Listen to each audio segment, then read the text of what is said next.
ఉద్యోగస్తులకు తీసుకున్న నిర్ణయాలపై ఏదైతే నిన్న క్యాబినెట్లో జరిగిందో చాలాసేపు క్యాబినెట్ సమావేశం అయితే జరిగింది. ప్రధానంగా ఉద్యోగస్తుల సమస్యలకు సంబంధించి క్యాబినెట్ చాలా హాట్గా నడిచింది. ఇదే విషయంపై మనతో మాట్లాడడానికి Telangana gazetted officers association Eluru Srinivasarao గారు ఉన్నారు. అన్న నమస్తే. ఫస్ట్ ఆఫ్ ఆల్ కంగ్రాచులేషన్స్, 2 DAలు ఏం చెప్తారు? మరి కొంత ఉపశమనం అయితే ఉంది. మేము అనుకున్న స్థాయిలో పూర్తిగా 100% మా ఉద్యోగ ఉపాధ్యాయ కార్మిక గెజిటెడ్ పెన్షన్ అధికారులు 13,50,000 మంది ఉన్న డిమాండ్స్ అన్నీ ఏకకాలంలో చేయలేకపోయినా కొంత అయితే ప్రభుత్వ యంత్రాంగాన్ని పూర్తిగా పైన ఉద్యోగుల సమస్యలపైన కదిలించగలిగాం.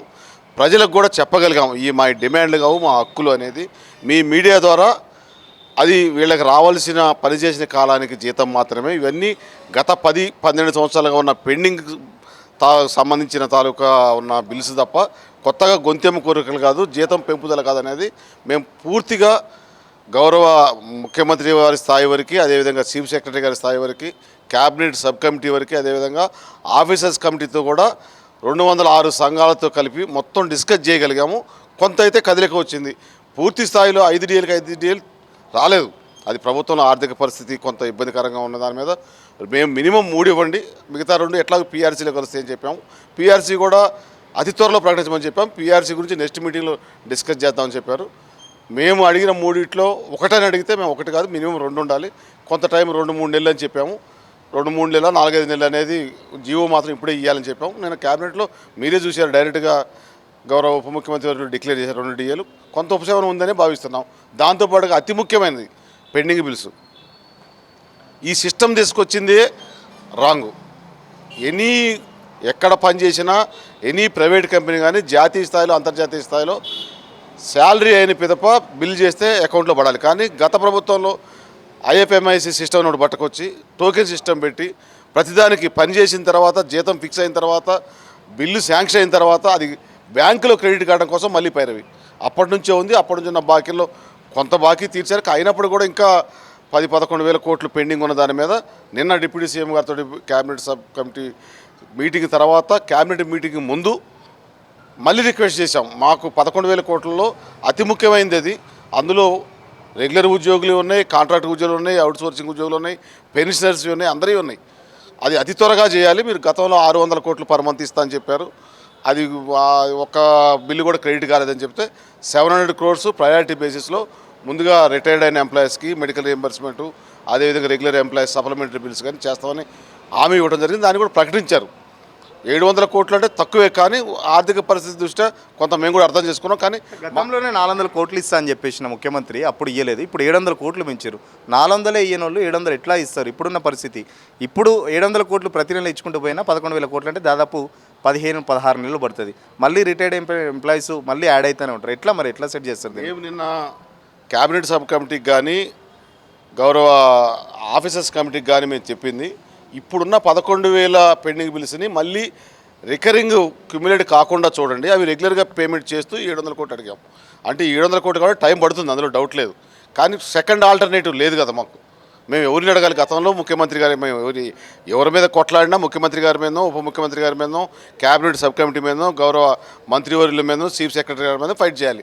మా లెవెల్లో మేము పూర్తి స్థాయిలో సక్సెస్ అయ్యామనుకుంటున్నాం. ఇది మా సమస్యలు ప్రభుత్వ దృష్టికి తేవడంలో, అవి సాల్వ్ కావడంలో కొంతమేరకు సక్సెస్ అయ్యాం. మా ప్రాథమిక సభ్యులు మాత్రం వారికి ఎన్ని అవసరం లేదు. మా నాయకులుగా మమ్మల్ని ఎంచుకున్నారు కాబట్టి మాదే బాధ్యత. మాకు షాలులు కప్పుతారు, దండలేస్తారు, మా గురించి కవితలు పెడతారు. అలాంటప్పుడు అవి రానప్పుడు అటువంటి సిచ్యువేషన్ ఉందా మీకు? దండలు చాలవలు కప్పేంత సిచ్యువేషన్ ఉందా ఇప్పుడు కింది స్థాయి ఉద్యోగస్తులు? అసలు ఎప్పుడు కూడా మాకు పూలాభిషేకాలకి, తర్వాత పాలాభిషేకాలకి, ఈ ఫ్లెక్సీలకి పాలు కొట్టాలి, ఇట్లాంటి మేము మొత్తం సమస్యల పరిష్కారమైనా చేయం. అది ఉద్యోగ సంఘాలుగా వ్యతిరేకం. అది గతంలో మా నాయకులు కొంతమంది చేశారు. ఒక DAకి 15 సార్లు పూలాభిషేకాలు. సీఎం చేయడం పక్క పెట్టండి. మీకు కింది స్థాయి ఉద్యోగాలు చేసే ఇప్పుడు మీరు అన్నారు కదా శాలువాలు కప్తారు లేకపోతే పూలదండలు వేస్తారని చెప్పేసి. శాలువలు పూలదండ సాంప్రదాయం ఉంది. అదేవిధంగా సమస్యలు లేదు. మేము ఆ శాలువలకి పూలదండలకు కూడా వ్యతిరేకమే. అది కప్పినప్పుడు ప్రాథమిక సభ్యులు వాళ్ళ మనోభావాలు దెబ్బతిన్నప్పుడు కానీ, ఆత్మగౌరవం దెబ్బతిన్నప్పుడు కానీ, సమస్యలు సాల్వ్ కానప్పుడు కొంత అగ్రెసివ్గా ఉండే అవకాశం ఉంటుంది. దాన్ని బేరు చేసే సామర్థ్యం కూడా ఉద్యోగ సంఘ నాయకులకు కానీ, జేఏసీ సంఘ నాయకులకు ఉండాలి. అలా ఉన్నప్పుడే మనం సాల్వ్ చేయడానికి వీలుంటుంది. ఎందుకు 6 నెలల తర్వాత ఇచ్చే DAకు ఇప్పుడు ఎందుకు ప్రకటించకూడదు? బిడ్డ గుట్ట ముందుకే కుల్ల గుట్టట్టుంది పరిస్థితి అని చెప్పేసి కూడా కొందరు అంటున్నారు. ఏం చెప్తారు దానికి మరి సమాధానం? మేము అడిగేది దానికి కొంతమంది అంటే మాకు తెలుసు. దీనిని ఉద్యోగులకి, ప్రభుత్వానికి, ముఖ్యమంత్రి గారికి, జేఏసీకి మధ్యలో గ్యాప్ సృష్టించాలనేది ప్రాథమిక మినిమం అవగాహన లేని వాళ్ళు మాట్లాడేది. అది మొత్తం 5 డిఏలు పెండింగ్ ఉన్నాయి. 2 డిఏలు కంపల్సరీ పీఆర్సీలో మెర్జ్ అవుతాయి. 3 డిఏలే పెండింగ్లో ఉన్నాయి. ఆల్రెడీ 2 డిఏలు ప్రకటిస్తే పీఆర్సీ మీద మేము ఫర్దర్ ఫైట్ చేసినప్పుడు ఆ ఒక్క డిఏని కూడా పీఆర్సీలో మెర్జ్ చేస్తూ ఇక డిఏలతో సంబంధం లేకుండా చేయడం కోసం చేసిన ప్రయత్నం అది మినిమం డిఏ అంటే కూడా దాని అబ్రివేషన్ తెలియని వాళ్ళు, ఉద్యోగ సంఘ నాయకులుగా చలామణి అయిపోయి రాజకీయ పార్టీలు లబ్ధి పొందిన వాళ్ళు, మళ్ళీ ఇంకా మేమే 80 ఏళ్ళు 70 ఏళ్ళు వచ్చినా రాజ్యాంగ పదవులు పోషించిన ప్రతిపక్షాల్లో ఉండి ఇంకా గ్యాప్ చేయాలని వాళ్ళ యొక్క దుష్ప్రచారం తప్ప కామన్ మా ఉద్యోగి ఆలోచించినప్పుడు 2 డిఏ ఇయ్యాల ప్రకటించకుండా 1 డిఏ అంటే 1 ఎందుకు ప్రకటించారంటారు. 2 డిఏ 6 నెలలు అంటే 6 నెలల తర్వాత ఏంటి అని అంటారు. మా ఆలోచన జేఏసీగా మా నాయకత్వానికి మాకు ఒక క్లియర్ కట్ ఐడియా ఉంది. 5 డిఏలు 2 డిఏలు ఆటోమేటిక్గా పీఆర్సీలు కలుస్తాయి. 3 డిఏల్లో 2 డిఏలు ప్రకటిస్తే ఆ 1 డిఏతో కలిపి పీఆర్సీ కొన్ని సాల్వ్ అయిన తర్వాత మాకు 217 డిమాండ్లు ఉన్నాయి. 57 ముఖ్యమైన డిమాండ్లు ఉన్నాయి. 5 అతి ముఖ్యమైనవి ఉన్నాయి. 5లో 4 నిన్న చర్చకు వచ్చినాయి. ఎక్సెప్ట్ సిపిఎస్ ఎంప్లాయీస్ది, అది కూడా మేము ప్రపోజల్ పెట్టాం. సిపిఎస్ ఎంప్లాయీస్ కానీ పీఆర్సీ కానీ నెక్స్ట్ చర్చలో చూద్దామని చెప్పారు. క్యాబినెట్ సబ్ కమిటీ డిజాల్వ్ కాలేదు, ఆఫీసర్స్ కమిటీ డిజాల్వ్ కాలేదు. ఇవన్నీ కూడా కార్యరూపం పేపర్ మీద రావాలి. నిన్న క్యాబినెట్ సబ్ కమిటీలో చెప్పి ఒక 5-6 గురించి చెప్పారు. మిగతా అన్నీ కూడా ఆఫీసర్స్ కమిటీ రికమెండ్ చేసింది. నాన్ ఫైనాన్షియల్ అన్నీ వస్తాయి, రావడానికి ప్రయత్నం చేస్తాం. మాది నిరంతరం ఉద్యోగ సంఘాల యొక్క డిమాండ్లు ప్రతి 6 సంవత్సరాలకి డిఏ రావాలి, ప్రతి 5 సంవత్సరాలకి 6 నెలలకి డిఏ రావాలి, 5 సంవత్సరాలకి పీఆర్సీ రావాలి, ఎవ్రీ ఇయర్ ప్రమోషన్స్ రావాలి. మాకు ప్రతిదీ నిరంతరం ఉంటుంది. అది మా సమస్యలపైన దాన్ని సాధించారు ప్రభుత్వం. ఏదైనా మేము రాజకీయ పార్టీకి సంబంధం లేదు. ఎప్పుడు కూడా ఉద్యోగ సంఘాలు పైన ఇంతకుముందు గతంలో ఈ సాంప్రదాయం లేదు. ఇప్పుడు కొంతమంది జమ అయ్యారు, మొత్తం ఆడవాడు మోపైండు, ఇంకా మోజు తీరలే. రాజ్యాంగ పదవులు వచ్చినా పైసలు సంపాదించుకున్న మోజు తీరలే. మేము కష్టం చేస్తున్నాం కదా. 1.5 ఇయర్లో మా సమస్యలన్నీ ఏకతాడికి తీసుకొచ్చి గత 35 సంవత్సరాల్లో లేని జేఏసీని ఫామ్ చేసి ఒక జేఏసీ కింద తీసుకొచ్చి మనం మీరు చూసారు కదా 126 సంఘాలు, ఏ ఒక్క సంఘం బయట లేదు. Cabinet sub committee, officers committee, GID secretary గారు, ఫైనాన్స్ సెక్రటరీ గారు, ఆల్మోస్ట్ అందరం కూర్చొని 2 గంటలు చర్చించాం 1.5 ఇయర్లోనే.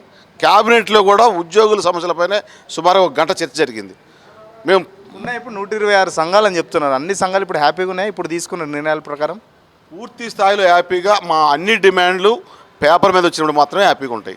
కానీ కొంతమేరకు ఒక 40-50% కదిలించగలిగాం. మినిమం ప్రజలకు చెప్పగలిగాం ఈ మా డిమాండ్లు కావు, హక్కులు, మాకు రావాల్సిన బాకీలు. మేము కొత్త గొంతెమ్మ కోరికలు ఏమీ లేవు, మేము జీతాలు పెంచమంటలేదు, మాకు ఇవ్వమని అడుగుతున్నాం. ఆర్థిక పరిస్థితి దృష్ట్యా అందరితో పాటు మా ప్రాధాన్యత కూడా గుర్తించమని అడిగాం. ప్రభుత్వం గుర్తించింది, దానికి కొంత సంతోషంగానే ఉన్నాం. కొంత మా ప్రాథమిక సభ్యుల విషయం వచ్చినప్పుడు వాళ్ళు పూర్తి హ్యాపీగా ఉండరు. వాళ్ళు ఉండాల్సిన అవసరం కూడా లేదు. నేను ప్రాథమిక సభ్యుడిగా ఉంటే నాకు అన్నీ రావాలని అడుగుతాను. నాకు 5 డిఏలు కావాలి, పీఆర్సీ కావాలి, హెల్త్ కార్డు రేపే కావాలి, 317 ఇమీడియట్గా ఇంప్లిమెంట్ కావాలి, సిపిఎస్ ఉద్యోగులకు న్యాయం జరగాలి, నాన్ ఫైనాన్షియల్ డిమాండ్ అనేది క్లియర్ కావాలి. ఎందుకంటే రాజ్యాంగబద్ధంగా మేము ఉద్యోగంలో జాయిన్ అయినప్పుడే ఇవన్నీ వస్తాయని వచ్చాం. మేము అన్ని బెనిఫిట్స్ వదిలిపెట్టుకొని మిగతా రంగాలన్నింటినీ, ఇటు మీడియా రంగము, వ్యాపార రంగము, రాజకీయ రంగం, వ్యవసాయ రంగం వదిలిపెట్టుకొని పూర్తిగా ఒక రకంగా బానిసలం. సర్వీస్ రూల్స్ తోటి ప్రభుత్వానికి కట్టుబడి పొద్దుగా లేచిన దగ్గర నుంచి ఓన్లీ 35 సంవత్సరాలు గవర్నమెంట్ కోసం పనిచేసేవాళ్ళం. అలాంటి మాకు రావాలనేది ప్రాథమిక సభ్యుడిగా ఉంటుంది. కానీ ఉద్యోగ సంఘ నాయకులుగా కొంత మీరు చెప్పినట్టు ఇప్పుడు బానిసలు అన్నారు కదా, అదే గుర్తొచ్చింది నాకు. కొట్లాడాల్సింది పోయి బానిసలు లెక్క అడుక్కుంటున్నారు అని చెప్పేసి కూడా ఒక వాదన వస్తుంది. ప్రభుత్వాన్ని ప్రశ్నించాల్సింది పోయి బిచ్చం ద్వారా బాంచం ద్వారా అని చెప్పేసి అడుక్కుంటున్నారు, డిఏల కోసం, పీఆర్సీల కోసం అని చెప్పేసి అంటున్నారు. నిజంగా అటువంటి పరిస్థితి ఉందా? ఆ దొరలు ఎవరో వస్తే మేము డిస్కషన్కి రెడీగా ఉన్నాం. వాళ్ళు 20 మంది వస్తారో 15 మంది వస్తారో రమ్మానండి. వాళ్ళు గతంలో ఏం చేశారు, ఇక మాకు భాష కూడా మారిద్ది. అలాంటప్పుడు వాళ్ళు మాట్లాడే భాష, రెచ్చగొట్టే భాష వచ్చినప్పుడు గతంలో వాళ్ళు ఏం చేశారు, మేము బానిసల కంటే ప్రభుత్వానికి బానిసలం. మేము మిగతా రాజకీయ పార్టీలకు బానిసలం కాదు. ప్రభుత్వానికి బానిసలుగా అంటే సంక్షేమ అభివృద్ధి కార్యక్రమాల్లో మా తెలంగాణ కోసం బానిసలను పనిచేస్తాం. కానీ మా ఆత్మగౌరవం వచ్చినప్పుడు, ఆత్మగౌరవం వచ్చినప్పుడు కరెక్ట్గా దేనికైనా సిద్ధమే, రాజీ లేకుండా పోరాడతాం ఉద్యోగ సంఘ నాయకులుగా. వాళ్ళు ఎవరైతే ఇప్పుడు మీరు అన్నారు కదా ఇట్లా చేస్తున్నారు అట్లా చేస్తున్నారు, వారి టైంలో ఏం చేశారు, 10 సంవత్సరాలు ఏం చేశారు చెప్పాలి కదా. మేము చేస్తున్నాం కదా, మాకు సపోర్ట్ చేయండి. ప్రతిదానికి ఏలు పెట్టి చేయాలి కాదు కదా. సపోర్ట్ చేయడానికి ఒకటి పెట్టారు కదా కోఆర్డినేషన్ కమిటీ అని చెప్పేసి బెడ్ అయినా కోఆర్డినేషన్ మాకు కమిటీ మీరే సపోర్ట్ చేయమంటారు, మీరే అవసరం లేదంటారు, ఎట్లా మరి? సపోర్ట్ చేయమన్నప్పుడు మాకు జేఏసీ కార్యాలయం ఉంది, టీఎన్జిఓ సంఘం ఉంది, టీజీఓ సంఘం ఉంది, పిఆర్టీ సంఘం ఉంది, యూటీఎఫ్ సంఘం ఉంది, ఎస్టీ సంఘం ఉంది, పెన్షన్ సంఘాలు ఉన్నాయి. ఏదో ఒక సంఘ నాయకుల దగ్గరకు ఎవరి దగ్గర రావాలి. మీకు మీరుగా క్లబ్బుల్లో కూర్చొని మీరు ఒక కమిటీ చేసుకుని ఎవరేమన్నారు మిమ్మల్ని అడిగాము మేము, లేదు మీరు చేయాలి మా దగ్గరకు వచ్చేయండి. మీరు గ్యాప్ క్రియేట్ చేయడానికి రాజకీయ పార్టీలో కూడా చేస్తున్నారు. మేము మాకంటే పెద్దలే, మాకంటే సీనియర్లే, కానీ మాతో పాటే మీరు ఉద్యమాల్లో ఉన్నారు, మాతో పాటే ఉద్యోగ సంఘ నాయకులుగా ఉన్నారు, అంతే తప్ప మీరేం మాకంటే ఎక్కువ తీసుకున్న నిర్ణయాలపై ఇందులో అనుభవం లేదు. క్యాబినెట్లో జరిగిందో ఇంకా మీకు ఎందుకు, మీరు ఉన్నప్పుడు మీకంటే ముందున్న సీనియర్ నాయకులు పిలిచారా, ఎవరైనా సలహాలు తీసుకున్నారా, ఎవరైనా ఇట్లా చేశారా? ఇదే కరెక్ట్ కాదు కదా. ఒక్కసారి పునరాలోచించుకోండి, మీరు కూడా ఆలోచించండి. ముఖ్యమంత్రి ఎప్పుడు ఆదాయ మార్గాలు పెంచాలి, మీరే సలహాలు ముఖ్యమంత్రికి అలాంటి లేకపోతే ఆదాయ మార్గాలకు సంబంధించి ఏమైనా సలహాలు ఇస్తున్నారా? కొన్ని సలహాలకి మా జేఏసీ లెవెల్లో కూడా కొంత మేము వర్క్ నడుస్తుంది, వర్క్షాప్ లాగా నడుస్తుంది. కొన్ని చెబుతున్నాం, కొన్ని సాధ్యాసాధ్యాలను బట్టి అది ప్రభుత్వం కూడా ఇంప్లిమెంట్ చేయగలగాలి. కొన్ని మేము చెప్పేదాంట్లో మా స్వార్థం ఉంటుంది, ప్రభుత్వానికి ఇన్కమ్ రావడానికే చూస్తాం, కానీ ప్రభుత్వం సంక్షేమ రంగాన్ని ప్రజలను కూడా పట్టించుకోవాలి. కాబట్టి ప్రభుత్వం వాటిని చూసి మేము కూడా సలహాలు ఇచ్చాం, ఇంకా ఇస్తాం కూడా. 1 or 2 yearsలో పూర్తిగా సస్టైనబిలిటీ రావచ్చు. వచ్చినప్పుడు మా మొత్తం సమస్యల కోసం ఇట్లున్నాం. అప్పుడు ప్రభుత్వం కొద్దిగా ఆర్థికంగా స్థిరపడ్డప్పుడు మాది అగ్రెసివ్గా ఉంటుంది, మాకు ఇవ్వాల్సింది అనేది ఉంటుంది. ఫైనల్గా చెప్పండి, ఇప్పుడున్న ఆర్థిక పరిస్థితి ప్రకారం మీ డిమాండ్లు ఏదైతే నిన్న క్యాబినెట్లో ప్రకటించిన డిమాండ్స్ తీర్మానాలన్నీ మీకు వస్తాయని అనుకుంటున్నారో? ఎందుకంటే గతంలో ముఖ్యమంత్రి వ్యాఖ్యలు చూస్తే మనం కోసుకొని తిన్నా పైసలు అని చెప్పేసి మీకు చాలా ఓపెన్గా చెప్పిండు, ఆర్థిక పరిస్థితి దివాలా తీసిందని చెప్పిండు. సో ఇన్ని దాంట్లో ఇప్పుడు నిన్న ప్రకటించిన క్యాబినెట్ తీర్మానాలు, ఎందుకంటే గతంలో ఇచ్చిన చెక్కులు కూడా ఫెయిల్ అయినాయని చెప్పేసి ప్రతిపక్షాలు కూడా ఆరోపిస్తున్నాయి. మరి మాకైతే ముఖ్యమంత్రి గారి మీద, ప్రభుత్వం మీద పూర్తి విశ్వాసం ఉంది. గతంలో చెప్పిన మాట కూడా వాస్తవమే. తదుపరి కూడా మాకు చెప్పారు, కొంతకాలం వెయిట్ చేయమని చెప్పారు. మేము మా కింద కేటరీ మేము చెప్పలేదు, కానీ మాకు ఎప్పటికప్పుడు అప్డేట్ ఇన్ఫర్మేషన్ ఉన్నది. మాకు పూర్తి నమ్మకం ఉంది. నమ్మకం లేనప్పుడు ఎవరిని వేడగాలి? ముఖ్యమంత్రి గారి ఫైనల్, మా యంత్రాంగమే, మా అధికారులే, మా ఉద్యోగులే. మాకు నమ్మకం ఉంది. అది రాని పక్షంలో ఏం చేయాలో కూడా తెలంగాణ ఉద్యోగులుగా, తెలంగాణ ఉద్యోగ జేఏసీగా తెలంగాణ రాష్ట్ర సాధనలో ప్రథమ భాగంలో ఉన్నాం. మాకు ఎట్లా సాధించుకోవాలో కూడా మాకు తెలుసు. అది సాధించుకునే మార్గాలు కూడా, ఆ వ్యూహాలు, ఎత్తుగడలు కూడా మాకు తెలుసు. మేము చేసుకోగలం. కార్యాచరణ ప్రకటించాము. ఆ కార్యాచరణ ప్రకటించిన దాని మీద గవర్నమెంట్ కార్యాచరణ ప్రకటించిన దేనికి? కార్యాచరణ ఇంప్లిమెంట్ చేయడానికి కాదు, మా సమస్యల సాధన కోసం సమస్యలు కొంతమేరకి దానికి ఒక మార్గం ఏర్పడ్డది. క్యాబినెట్ సబ్ కమిటీ మీటింగ్ పెట్టారు, ఆఫీసర్స్ కమిటీ మీటింగ్ పెట్టారు, కొన్ని డిక్లేర్ చేశారు, కొన్ని పేపర్ మీద అవుతున్నాయి ఈరోజు. ఇవి కాని పక్షంలో ఈరోజు జేఏసీ మీటింగ్ 2:30కి పెట్టుకున్నాము. కొంత వేరే కారణాలు ఉన్నాయి. తర్వాత ఇది కూడా కొంత సానుకూలంగా ఉంది కాబట్టి వాయిదా వేసుకున్నాం. 9వ తారీఖు కూడా దాన్ని కొన్ని రోజుల తర్వాత ఈ నెలాఖరులో లాస్ట్ వీక్లో ఒక జేఏసీ ద్వారా మీటింగ్ పెట్టుకుని పునఃపరిశీలిస్తాం. దాన్ని కూడా వాయిదా వేసాం. కొంత సానుకూలంగా ప్రకటన వచ్చింది కాబట్టి మేము గవర్నమెంట్తో యుద్ధం చేయడానికి కార్యాచరణ కాదు, మా సమస్యల సాధనకి. అవన్నీ కార్యరూపణ అన్నీ చెప్పే కావు. క్యాబినెట్లో డిప్యూటీ సీఎం గారు చెప్పినప్పుడు 5-6 విషయాలు చెప్పారు. 45 విషయాలు, 12 ఆర్థికపరమైనవి, 217 సమస్యలు ఇదే చెప్పడానికి క్లాస్ టీచర్ లాగానో, యూనియన్ నాయకులు లాగానో మంత్రివర్యులు చెప్పలేరు. అవన్నీ కూడా ఈరోజు చూస్తాం. దాని తర్వాత మళ్ళీ ఒకసారి కూర్చుంటాం నెక్స్ట్ ఈ మంత్ ఎండింగ్కి. దాని మీద జేఏసీ ద్వారా, జేఏసీ అన్నప్పుడు టీజీఓనో, టీఎన్జిఓనో, కొన్ని 1-2 పెన్షన్ సంఘాలు, ఉపాధ్యాయ సంఘాలు కాదు, అందరం కలిసి 216 సంఘాలు కలిసి మళ్ళీ ఒక సమీక్ష నిర్ణయం తీసుకొని దాని ప్రకారం పోతాం. ఏదేమైనప్పటికీ నిన్నటి క్యాబినెట్లో వచ్చిన రిజల్ట్కి ముఖ్యమంత్రి గారికి, క్యాబినెట్ సబ్ కమిటీకి, ఆఫీసర్స్ కమిటీకి, సిఎస్ గారికి, యావత్ తెలంగాణ 13,50,000 మంది ఉద్యోగుల తరఫున, అదేవిధంగా 206 సంఘాల తరఫున కూడా కృతజ్ఞత తెలియజేస్తున్నాం.